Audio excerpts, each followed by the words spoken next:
You can't stop us. We're the HOA. We do whatever we want. That was the first thing she said to me when I walked into the HOA office. And just like that, I knew this wasn't going to be any ordinary fight. I own a farm. Not just any farm, but a piece of land that has been in my family for generations. It's where my grandfather, my father, and now me, my family, have worked the earth, raised animals, and built everything we ever loved. This place isn't just dirt and trees. It's history. It's my story. Every inch of it has a memory attached to it. The old barn where my dad taught me how to fix a tractor. The fields where I spent long hours planting, harvesting, and dreaming about the future. This land is sacred to me. But on that day, I realized that to them, it was nothing more than an empty lot waiting to be filled with concrete. It all started with a letter. A simple, cold, lifeless letter from the HOA. But when I read it, I could feel my heart drop into my stomach. Your land has been selected as a potential site for a new shopping center. We expect your full cooperation to proceed with the project. Just like that. No warning, no discussion, no respect for the history of this land or the people who've worked it for decades. They didn't even care to ask. They just decided, in their infinite wisdom, that my farm was the perfect spot for a shopping mall. I stared at that letter in disbelief, wondering if it was some kind of sick joke. My hands trembled as I thought about everything that was about to be lost. My farm, my livelihood, the life I built here. They wanted to bulldoze it all. A shopping center? Right in the middle of everything I've worked for? The audacity was beyond words. At first, I thought maybe there had been some kind of mistake. Maybe someone had mixed up the land parcels or gotten the wrong address. I tried to calm myself, convinced that this couldn't be real. But then I got the call. The HOA president, a woman with the personality of a bulldozer, asked me to come down to their office for a discussion. No hello, no introduction, just a cold, commanding tone that told me everything I needed to know. They weren't asking for permission. They were demanding compliance. And so, I went. I walked into that office with a knot in my stomach and a fire in my chest.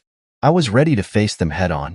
The second I stepped in, I could tell they thought they had already won. The smug looks on their faces told me everything I needed to know. They weren't concerned with my feelings or the history of the land. They were concerned with one thing: building their shopping center. The plans were already in motion. Construction, zoning, everything. They had already decided that my farm was the perfect place for their latest project. But what they didn't know was that they had just poked the bear. I've spent years working this land. I've sweat under the sun, fought through storms, and fought for every inch of success I've had. And now they thought they could just waltz in and take it? Not on my watch. The woman in charge, let's call her Karen, looked at me with that all-too-familiar air of superiority that you often see in people who believe they can do whatever they want because they have the power.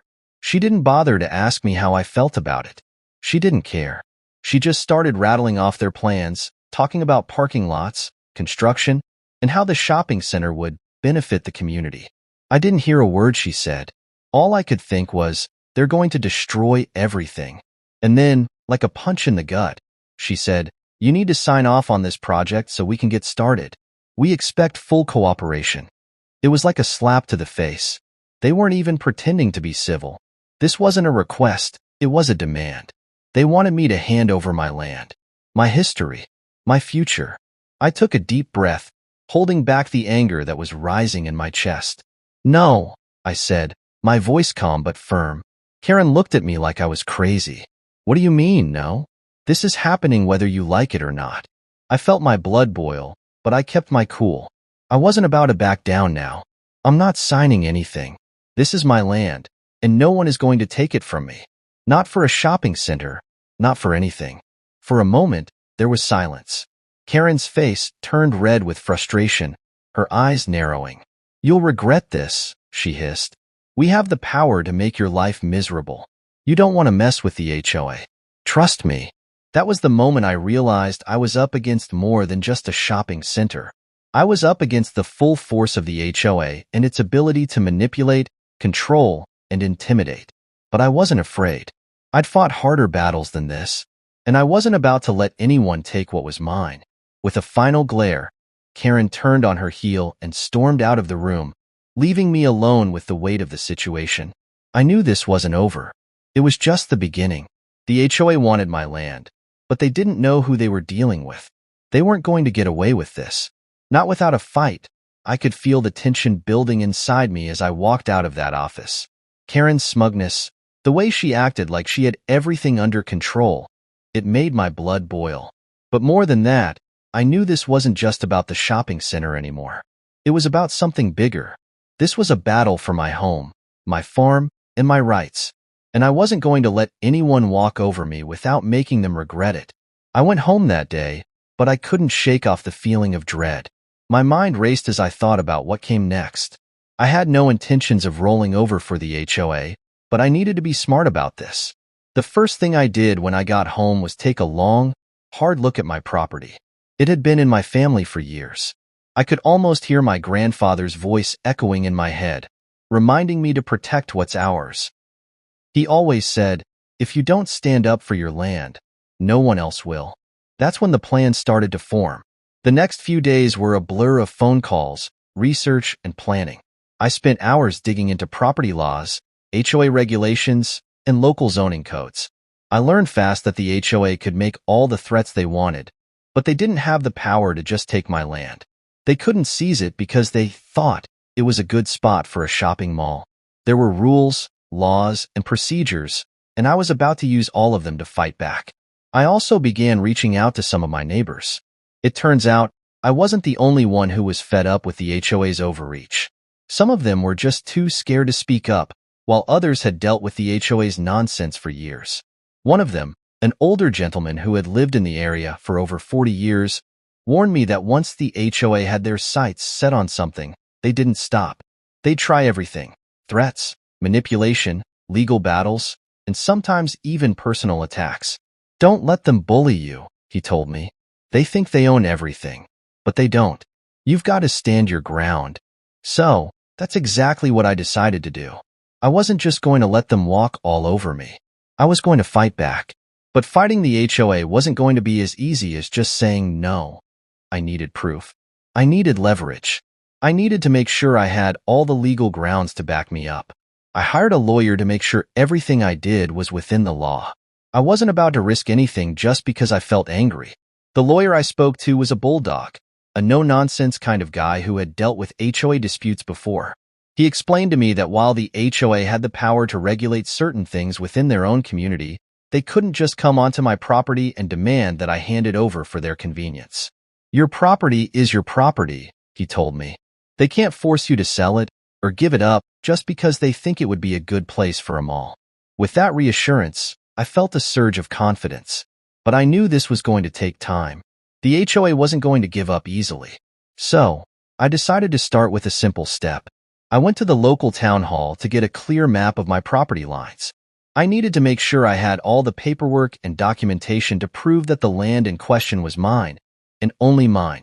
When I got the map, it was like a light bulb went off. There, in black and white, was proof that my property extended well beyond the narrow strip of land they were eyeing for their shopping center. I took it straight to my lawyer, who immediately pointed out the areas where they had no legal claim. But I didn't stop there. I knew that the HOA might try to spin things in their favor. So, I went a step further. I started documenting everything. I took photos of my property from every angle, showing the boundaries, the fences, and the access points. I also started recording conversations with my neighbors who were affected by the HOA's actions, gathering their support for the fight ahead. I wasn't just preparing to fight for my land. I was preparing to win, and in the back of my mind, I kept hearing that warning from the old neighbor. You've got to stand your ground. I had to. There was no other choice.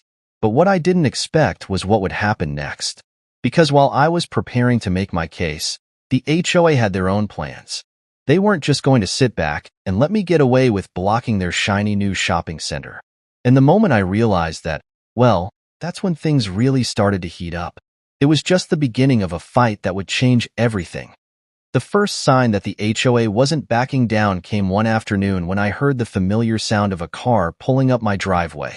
I looked out the window, and there it was, a black SUV with HOA logos plastered on the side. My heart sank. I knew exactly what was coming. I walked outside, trying to keep my cool. And there they were, two HOA representatives, one of whom was Karen, the same woman who had thrown her weight around in that office. She had a look on her face that made my skin crawl, like she knew something I didn't, like she was already 5 steps ahead. "We're here to discuss the gate," she said, her voice dripping with condescension. "The community needs access to that road, and you've made it clear that you're not going to cooperate. We need to come to a solution, and we need to do it now." I took a deep breath, refusing to let her intimidate me. "This is private property," I told her, my voice steady. "The road you want to use is on my land. You don't have the right to access it, and I'm not going to let you bulldoze my farm just because you feel like it." Karen raised an eyebrow, clearly not expecting me to stand my ground. "You really want to do this? You're going to make an enemy of the HOA? Trust me, you'll regret it. We have ways of dealing with people who get in our way." I could see her trying to get under my skin, but I wasn't about to let her win. I stood firm, showing no fear. "Go ahead, do your worst, but I'm not going anywhere." She shot me a nasty glare before turning to the other representative, who seemed to be getting more nervous by the second. "We'll be back," she said, before marching back to the SUV, leaving me standing there, feeling a mix of frustration and determination. The truth was, I knew this wasn't going to be the end. The HOA had their claws in deep, and they weren't going to let go without a fight. But what they didn't realize was that I wasn't just fighting for my farm. I was fighting for every homeowner who had been pushed around by the HOA for years. I wasn't going to let them walk all over me, no matter how many threats they made.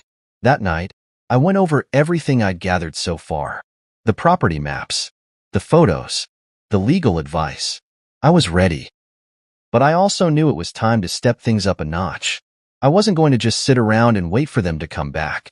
I had to show them that I was serious. So, I did what any determined person would do. I started reaching out to the media. I contacted a local news station that had done stories on HOA disputes before. They were always looking for fresh angles, and this one was perfect. I sent them a detailed message, explaining the situation, attaching the property documents, and offering to do an interview. I made it clear that this wasn't just about one person fighting against an HOA. It was about the rights of homeowners everywhere. The next morning, I got a call. They were interested. They wanted to hear my side of the story, and they wanted to cover it. I was ecstatic, but I knew this wasn't just a chance to get my voice heard. It was an opportunity to put the pressure on the HOA and show them that they couldn't just push people around. The news station sent a crew to my farm a few days later. They interviewed me in front of my house, with the land behind me serving as a powerful visual. The reporter asked me about the situation, about the HOA's threats, and about how this was affecting my life.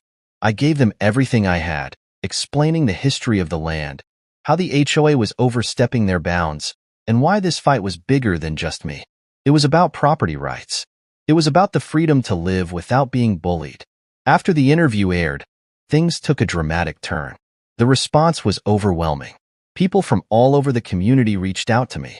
Many were expressing their support, and some even shared their own stories of being bullied by the HOA. I wasn't alone in this fight. It felt like the entire neighborhood was waking up. The power dynamics were shifting, and I was at the center of it. But of course, the HOA didn't take kindly to this public spotlight. They weren't happy that their dirty little secrets were being exposed, and they didn't like the attention I was drawing to their tactics. Within days, I received another letter from them, this one even more aggressive than the last. The letter claimed that the HOA was now officially requesting I remove the gate or face legal action. They even threatened to take me to court. They painted me as the villain in their version of the story, claiming I was causing unnecessary disruption in the community by blocking what they called a long-standing access point. I laughed when I read it. The more they threatened, the more ridiculous they sounded. They didn't have a leg to stand on. Their long-standing access was nothing more than a convenience they had created for themselves, and it had nothing to do with legal rights. I was in the right, and I had the proof to back it up. But I knew this wasn't over yet. The HOA was desperate, and when people get desperate, that's when they start pulling out all the stops. I could feel the storm coming, but this time, I was ready. I had the law on my side, the media behind me, and my neighbors rallying with me. The HOA had no idea what they were in for. A few days after the letter from the HOA, I received a phone call from my lawyer. He was as calm as ever, but I could hear the tension in his voice. "They're serious," he said. "They're not going to let this go. But don't worry, we've got them on the ropes." That phone call confirmed what I had already expected. The HOA wasn't backing down. In fact, they were escalating. They had called in their big guns, lawyers, higher-ups, and probably even a few of their cronies to put pressure on me.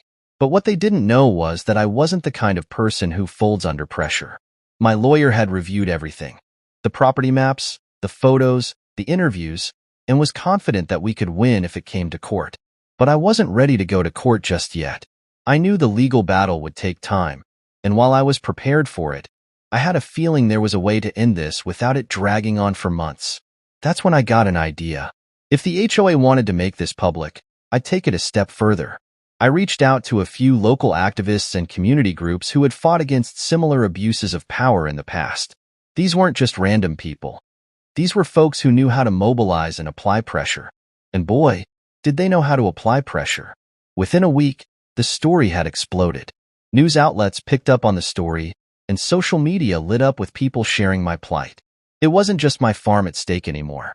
It was the idea that anyone could lose their home, their history, their future, simply because a group of powerful people in an HOA thought they could do whatever they wanted. The HOA tried to play it off like they were the good guys, but people weren't buying it. Posts, tweets, and comments started flooding in from neighbors, past HOA victims, and even people who didn't live in the area but supported the cause. The more the HOA tried to deny their involvement, the more people dug into their history of corruption and shady dealings. Their dirty laundry was out in the open for everyone to see. And then, out of nowhere, I got a call from a reporter at a major news outlet. "We're doing a special on how HOAs abuse their power, and we'd love to include your story," she said. "The public needs to see this." I couldn't believe it. The national spotlight? I didn't expect things to get this big. But now, I had the whole world watching. The HOA was going to be forced to answer for their actions, whether they liked it or not. As the pressure mounted, I began to notice subtle shifts within the HOA itself. Board members who had previously been all smiles and threats were now backing off. It was like they were starting to realize they were losing control of the situation.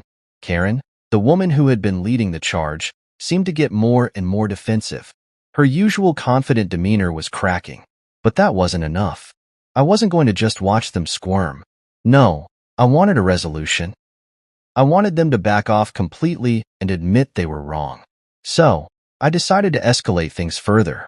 I reached out to a few of the larger property rights organizations, groups that specialized in fighting against corporate and HOA overreach.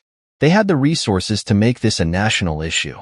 If we could rally enough support, we could not only win the fight for my farm, but also send a message to every other HOA that thought they could trample on people's rights.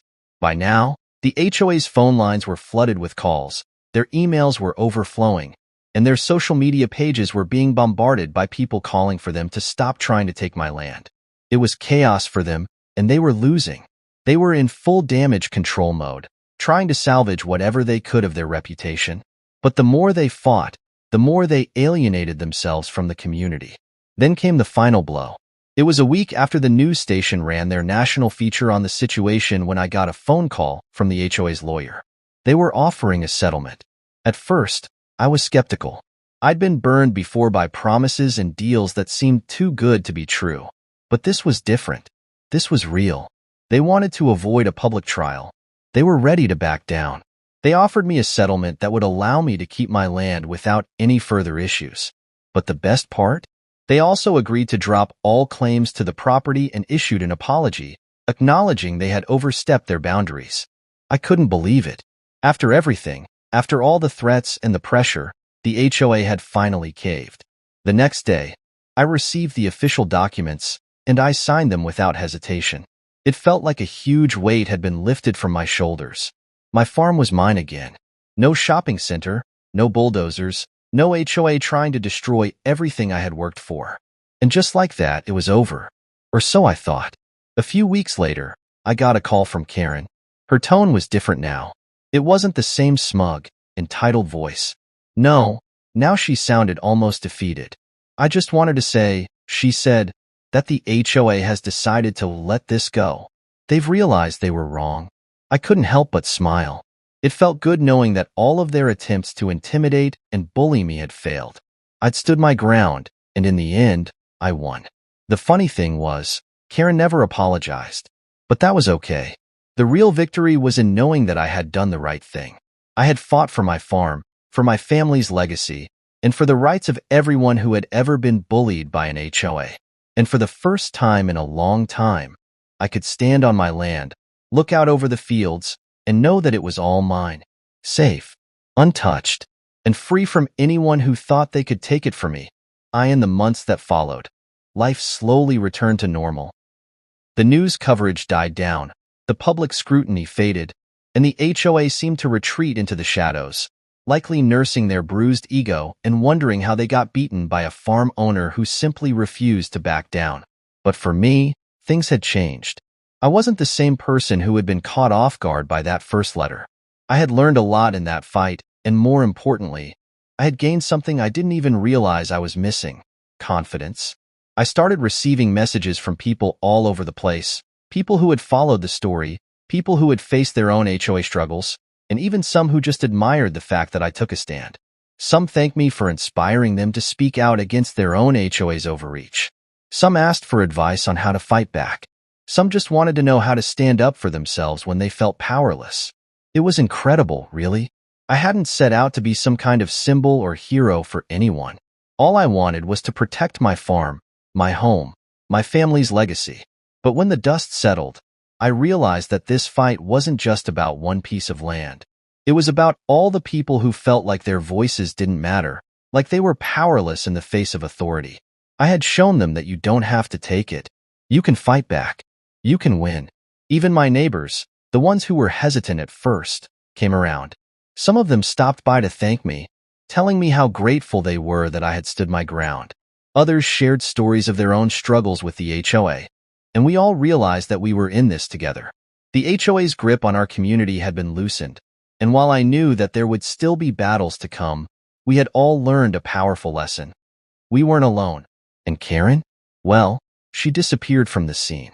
I heard rumors that she had been forced to step down from the board.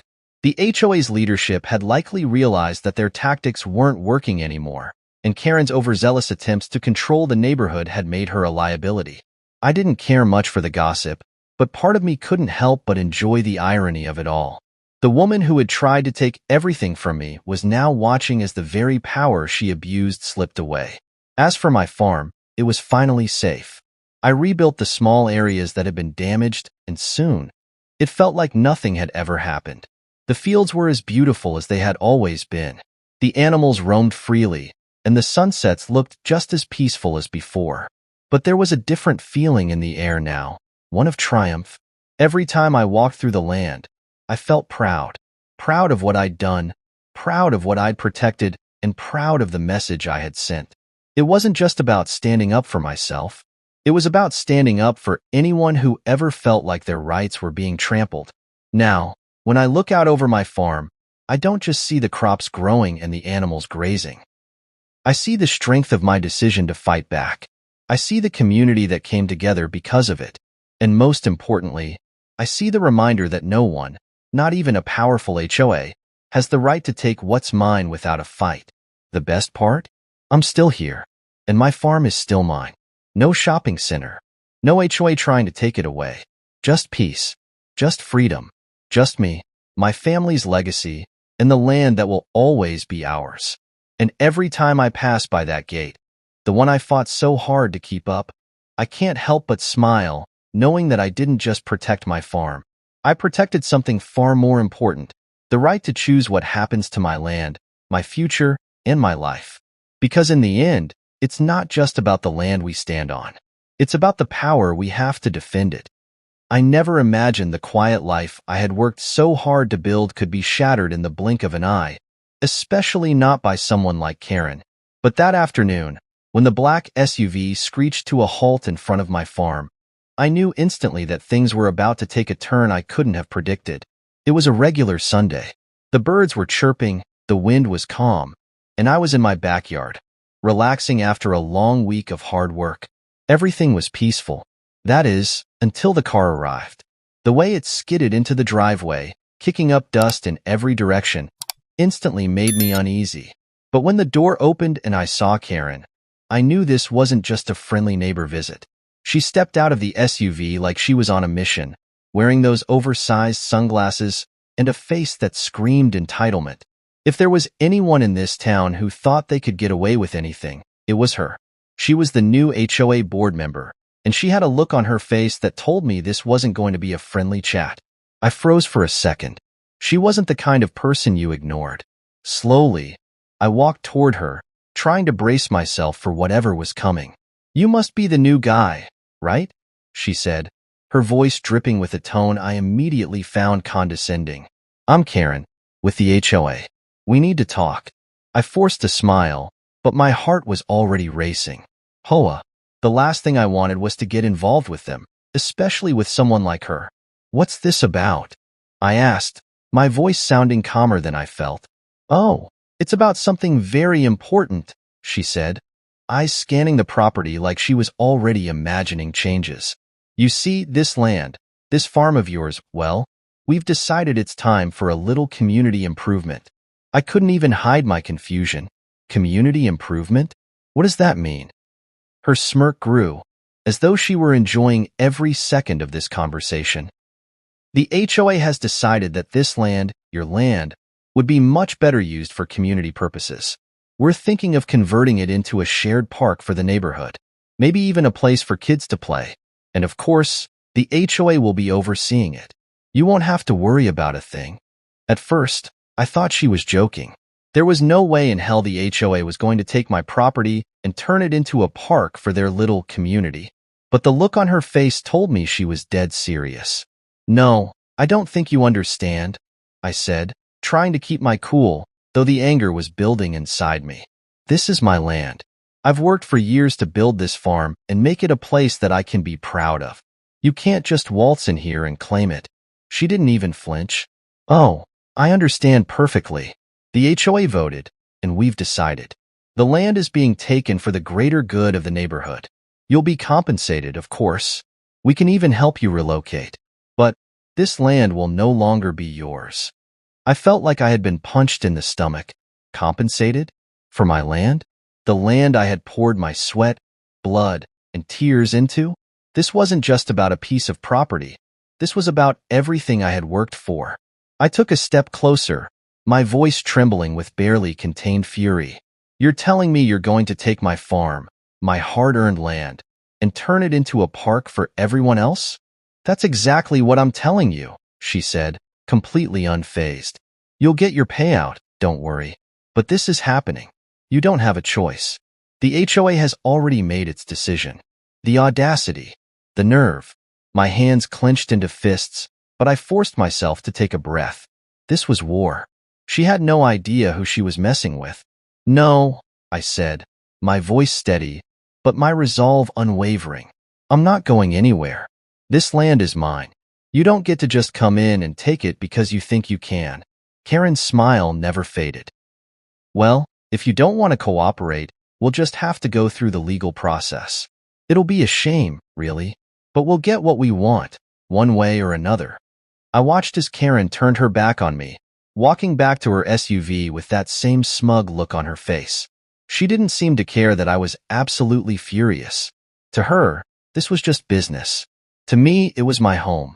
My entire future was tied to this place, and she was treating it like it was just some plot of land to be sold off to the highest bidder. As soon as she drove off, I could feel my pulse thumping in my ears. I stood there, staring at the spot where her car had been, trying to comprehend what had just happened. How was this possible? How could a board of faceless strangers decide to take away something that I had fought so hard for? I pulled out my phone, ready to call my lawyer, but then stopped. No, this wasn't just about legal documents or contracts. It was about standing my ground, about showing that I wasn't going to back down, no matter how powerful or rich the HOA thought they were. But first, I needed to get some answers. I couldn't just let Karen's words hang in the air, unanswered. I drove into town the next morning to talk to the local real estate agent who had helped me find the farm. He knew this land better than anyone, and if anyone could help me, it was him. As soon as I walked into his office, he raised an eyebrow at the look on my face. "What's wrong?" he asked, already sensing something was off. I didn't even bother with pleasantries. "Karen from the HOA just showed up at my place," I said, barely keeping my voice level. "She told me they're taking my land for a community park." He stared at me, blinking in disbelief. "That's impossible," he said, shaking his head. "Your land is legally protected. It's zoned for residential use. The HOA can't just take it. They can't do that without your permission." I leaned forward. That's what I thought. "But she said it's already been voted on by the board and the decision is final. They're going to seize my property and make it public." He looked around his desk, trying to think. "Listen, I don't know how she could pull this off without breaking a dozen laws, but we can't let her get away with this. Let me call in some favors. I'll make sure we get to the bottom of this." Relieved, but still wary, I nodded. "Thanks," I said, turning to leave. "I'll be waiting for your call." As I drove home, my mind raced. I had to figure out what Karen was really after. Was it just my land? Or was there something bigger at play here? One thing was certain. I wasn't going to let her take my farm without a fight. But how far would she go to get her hands on it? And who else was involved? Back home, I decided to start taking matters into my own hands. I went straight to the county clerk's office to get a copy of my land's official documentation. I wasn't going to take anyone's word for it. I needed proof. I needed to know exactly where I stood. As I was standing in line, I couldn't shake the feeling that someone was watching me. A cold shiver ran down my spine. I turned around, but there was no one there. I brushed it off as my imagination running wild. When I finally got the paperwork, I couldn't help but smile. Everything was in order. The land was legally mine. There was no way the HOA could legally take it, not without my consent. But I knew this was only the beginning. I needed to be ready for whatever Karen had planned. That night, as I sat at my kitchen table, I started putting together a plan. I wasn't just going to let her intimidate me. I was going to show Karen and the entire HOA that this land was mine, and I was willing to fight for it. I knew I needed to act fast, so I gathered my evidence.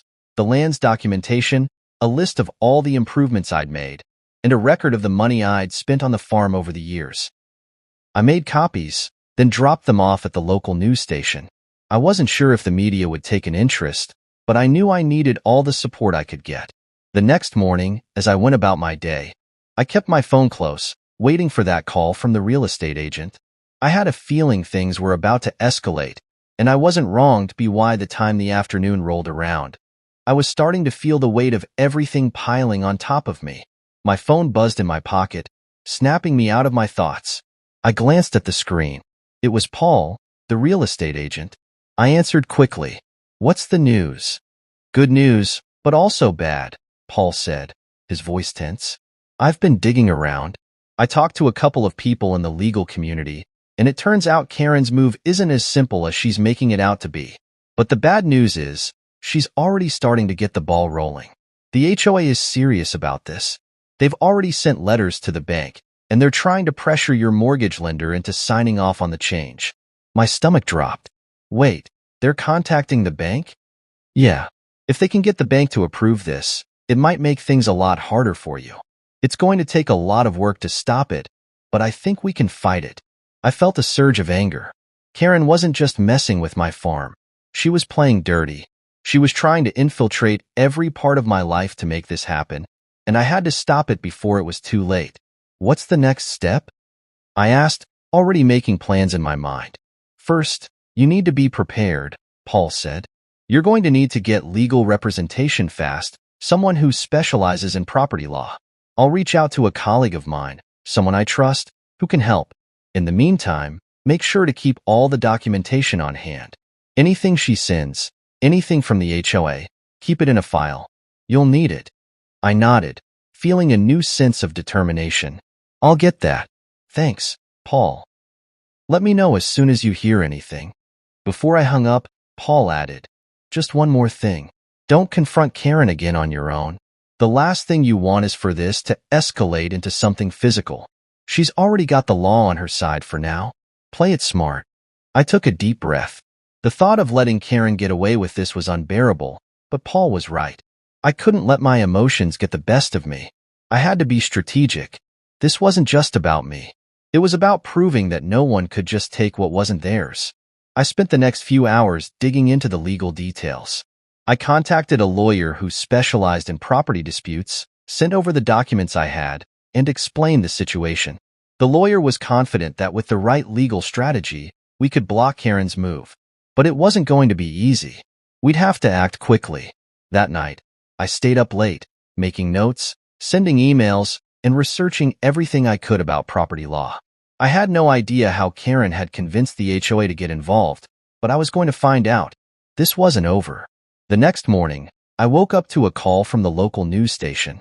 They'd received my tip and wanted to do a story about Karen and the HOA's attempt to seize my land. I couldn't believe it. The media was getting involved. This was the break I needed. If the public caught wind of Karen's shady tactics, there was no way she could continue. I agreed to meet with a reporter later that afternoon. By the time I hung up, my head was spinning.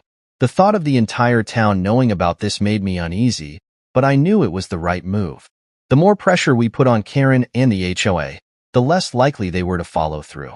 As I walked around my farm that day, my thoughts kept coming back to that moment when Karen had shown up, acting like she owned the place. I wasn't going to let her take my home. I wasn't going to let anyone bully me off my own land. I would fight, no matter what it took.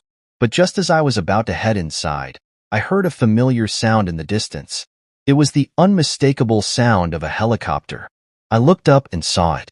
A news chopper. It was hovering above my property, filming.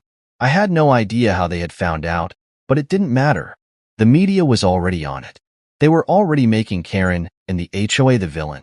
I felt a sickening mix of anxiety and exhilaration. This was real now. There was no backing down.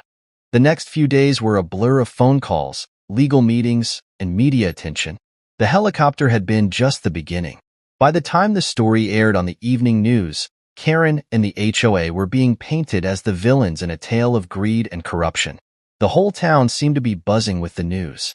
People were shocked, and the reaction was swift and intense. That evening, after the story broke, my phone wouldn't stop ringing. Everyone from the local paper to friends and neighbors were calling to offer their support. Some even went as far as to say they'd back me up if it came to a fight. It felt surreal. My phone was lighting up with messages of encouragement, but one particular message stood out. It was from Paul, my real estate agent. Karen and the HOA are not backing down, but I've got some good news. I spoke with the town's legal counsel, and they said we have a solid case. They're already drafting a counterclaim for you to prevent this from going through. I exhaled in relief. That's great, but how soon can we stop them? Give me a couple of days, Paul replied. We need to gather more evidence, and we need to have all your ducks in a row before we confront them head-on. But this is your chance. With the media involved, they'll think twice before they keep pushing this. I hung up the phone, feeling more determined than ever. This was it. It wasn't just about me anymore. The town had rallied around me, and it was becoming clear that Karen's scheme wasn't going to fly. The problem was, Karen didn't seem to care what anyone thought. She wasn't backing down either. The next morning, I woke up to a loud knock at my door. My heart skipped a beat. I opened it, and standing there with an expression like she'd just won the lottery was none other than Karen. "Morning," she said, as though she hadn't just tried to steal my property a few days ago. "I see you've been making a lot of noise with the media, but that's not going to stop this. The HOA is moving forward, and you can't stop us." My blood ran cold. "Karen, you're crazy if you think I'm going to let this happen. This land is mine, not yours, not the HOA's, and certainly not for your little community park." "Oh, please," she scoffed, rolling her eyes. "Do you really think you can win this?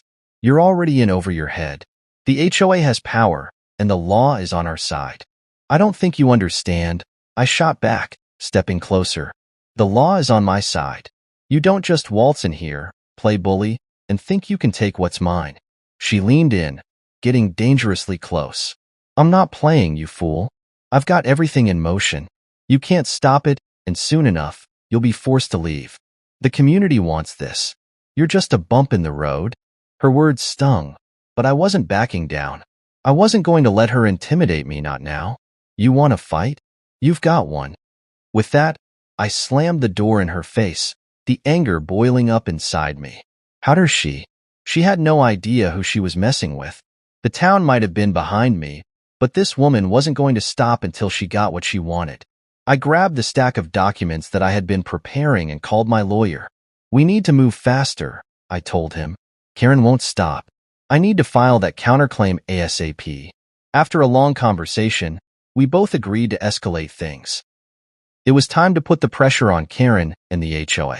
I was going to use everything I had to make sure they understood that I wasn't going anywhere. By the time afternoon rolled around, I had my next move in place. I went straight to the county clerk's office again, armed with even more documents.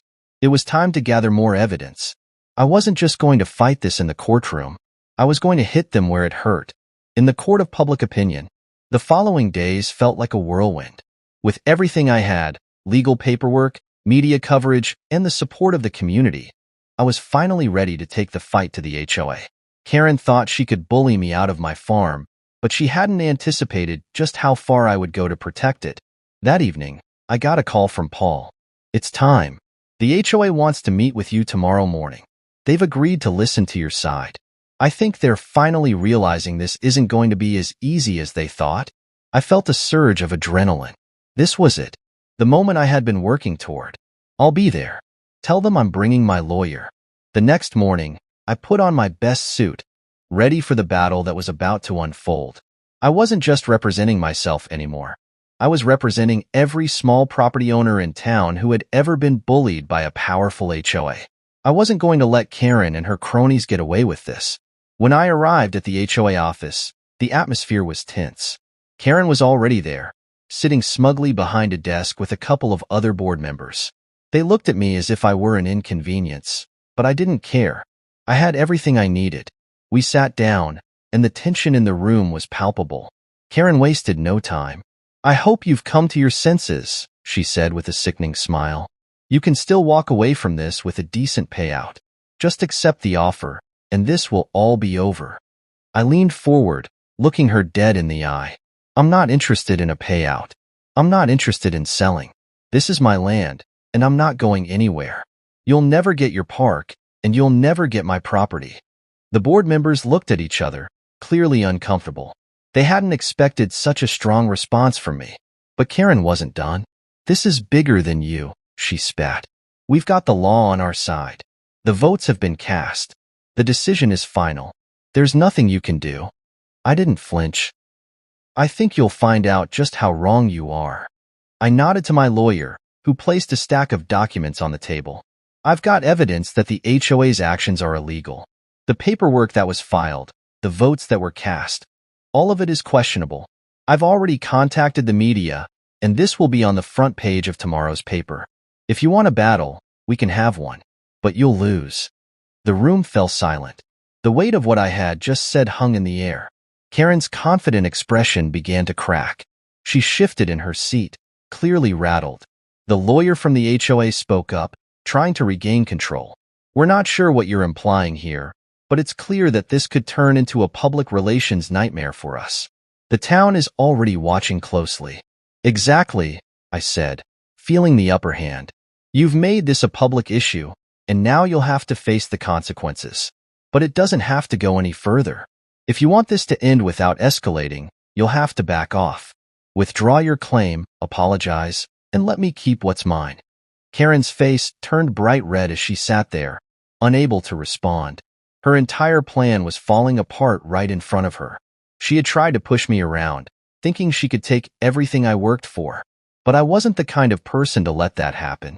After what felt like hours of uncomfortable silence, one of the other board members finally spoke up.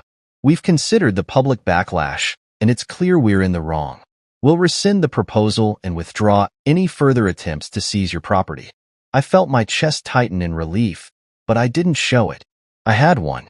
Karen had lost. I stood up, looking at her one last time. This is over, Karen. You can't take what's not yours. And next time, think twice before messing with someone who's not afraid to fight back. As I walked out of the office, I could hear the faint murmur of Karen's protests behind me, but I didn't look back. She was defeated, and I had won. The media coverage exploded the next day, with news outlets picking up the story about the corrupt HOA and Karen's overreach. The backlash was immediate. People were furious, not just for me, but for everyone who had ever been taken advantage of by powerful organizations like the HOA. Karen was quickly removed from her position, and the HOA board issued a public apology. In the end, I didn't just save my land. I sent a message to the community that no one should ever be afraid to stand up for what's theirs. And as I looked over my farm that evening, knowing I had won, I finally felt that all the hard work had paid off. This farm was mine, and no one, not even Karen, could take that away.